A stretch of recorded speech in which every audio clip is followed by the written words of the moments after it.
Les rumeurs autour d'un éventuel remplacement d'Elisabeth Borne à Matignon s'intensifient de jour en jour. La Première ministre, en première ligne depuis plusieurs mois pour faire passer sa réforme des retraites, est parvenue à ses fins le 20 mars dernier, le Parlement ne parvenant pas à s'opposer au projet de loi.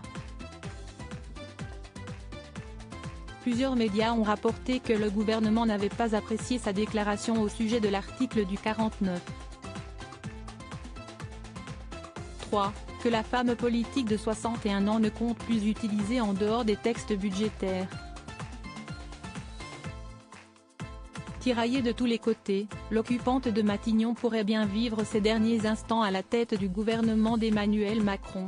Et ce dernier ne l'aurait pas aidé à sortir la tête de l'eau, si l'on en croit ce qu'ont rapporté nos confrères du Point ce vendredi 31 mars. Dans un article passant en revue la liste des politiques intéressés par Matignon, le magazine explique que le président a lui-même affaibli sa première ministre d'une petite phrase cruelle, au sujet des tentatives d'élargissement de la majorité. « J'espère qu'elle y parviendra », aurait-il lancé, faisant ainsi peser sur les épaules d'Elisabeth Borne une lourde responsabilité, en plus de celle de faire passer la réforme décriée. Comme une épée de Damoclès, une amicale pression pour lui rappeler qu'il ne la remet pas totalement en selle en la maintenant à son poste malgré la crise, poursuivent nos confrères. De quoi agacer un conseiller de l'exécutif, qui a fustigé « On ne grille pas le fusible, sinon si est-il le président qui se retrouve en première ligne ». Supérieur à découvrir les ministres du gouvernement Borny stupide. Emmanuel Macron lynche sa première ministre. Ce n'est pas la première fois qu'Emmanuel Macron donne le sentiment de lâcher celle qui a été ministre à 3 reprises durant sa carrière.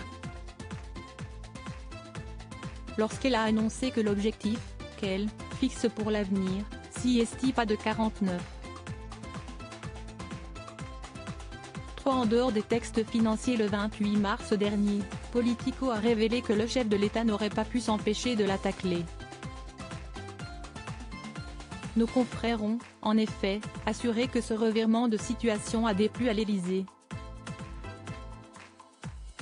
Le mari de Brigitte Macron aurait ainsi, en privé, jugé cette dernière stupide à cause de cette phrase confiée à l'AFP qui n'engage qu'elle.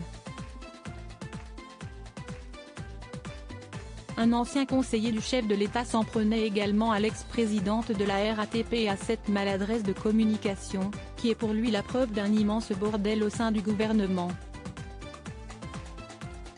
Crédit photo, Elliott Blondet-Poul.